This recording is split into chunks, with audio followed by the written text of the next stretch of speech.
being ruled by rules and not by rulers. And so one of the reasons that I have come to love Bitcoin is because it doesn't change. That's why it gets called things like a pet rock. But since 2009, when it launched, the rules that govern the system have remained almost identical to when they started. The network has grown over time in terms of strength due to the improvements that have been made to it by Bitcoin core developers and anyone else that's combed through the open source software and gone, this doesn't quite make sense, or maybe we could make the UX better by making this change. And those updates are called BIPs. And the underlying rules of the system, they haven't changed. Fixed supply of 21 million, issuance schedule over 100 so years. Now, what FASB have done is they've basically changed the rules. So the way that you value a company is now different because of a sleight of hand by some, I don't even know who they are, right?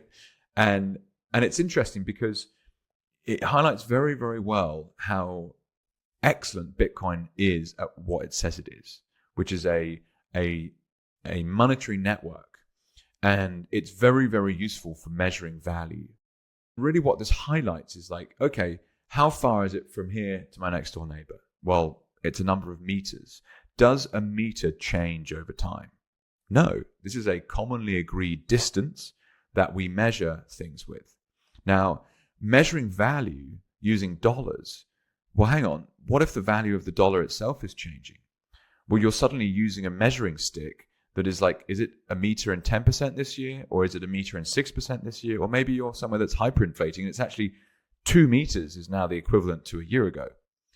And this is very confusing, right? It really screws with the head because what it ultimately means is that we are measuring economics with a stick that is constantly changing.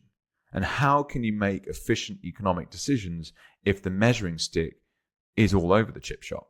Like, you can't. And that's why you see like gross misallocation of capital all over the place. In particular, when interest rates are close to zero for a handful of people that can get hold of them that cheap, and then deploy capital elsewhere. And if it goes wrong, it's like, oh well, look, the debt didn't cost us anything anyway, so oh well, we're bankrupt. And you just write the entity off, and it's just mad what you see happening. Like grotesque misallocations of capital, often with modern government heavily involved with no accountability, etc.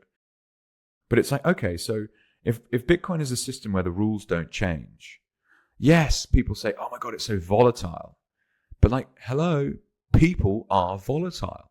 Like the Jake that woke up this morning is different to the Jake that went to bed last night. Or equally now, this wonderful example I like talking, it's so simple. And this is where the Austrian School of Economics is so fascinating, is that value is subjective. So each person has a different value for the same thing. And so let's say this water bottle, right now to me, it's cost me however much it cost me to buy. I filled it up with my water machine downstairs. Cool. Pretty simple process. I'm in the Sahara Desert. I'm thirsty as fuck. That is worth hundreds and hundreds, if not thousands of dollars. But it's the same thing. And so the self-interest of the individual economic actor is critical to the value they place on things around them. And this is why human action, as it's so called, is such an interesting thing to study, because it starts to shine a light on like why things actually happen. And it's not about some niche algebraic concept with a microeconomist from the Keynesian school that's trying to explain how, having an employment cap actually improves people's lives. It's the complete opposite of that. It's like you go to someone and you say, what's going to help you? And they'll then make their own decision and say, well, that would. And it's just very different. So where's this going? So Bitcoin is this thing that it doesn't change over time because the rules are fixed. And there's then a set of nodes that keep all of the Bitcoin transactions. And they're kind of like an accountant in a way, but the accountant that can't change, right? Unlike the FASB. And so that's one of the reasons why I think Bitcoin is so compelling as a monetary network, is because you can't shift it. And that makes a big difference when we're looking to value things over time, because, hang on, I can use the same measuring stick. Now, people will bang on about, unit of account. And like when something's so short-term volatile, how do you have a consistent unit of account to measure value? Fair enough.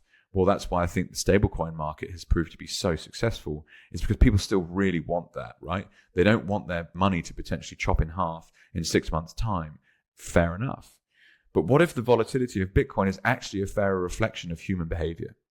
And the cost of capital and the cost of money fluctuates radically from day to day. One day, everyone's super excited, the world's rosy, everything's great, and the greed index is going crazy. And then the next day, it's like, oh my God, there's going to be a world war and we're all going to be nuked to death. They're super scared. Of course, the cost of capital changes depending on the common behavioral mindset of the participants in an economy, which even more shines a light then on how ridiculous it is that there's a bunch of central bankers that think they can get together every 6 weeks and decide between 12 of them, all 70 to 80 years old, that actually, yeah, the interest rate should be 4% right now. Yeah, that's definitely correct. And it's this idea of a centralized economy versus a decentralized economy. And who's going to be more efficient as a capital allocator? The individual with a specific set of self-interests that can make decisions very, very quickly based on what's happening around them, or the group of individuals that are making guesses based on what they think other people want. To me, it's very, very clear.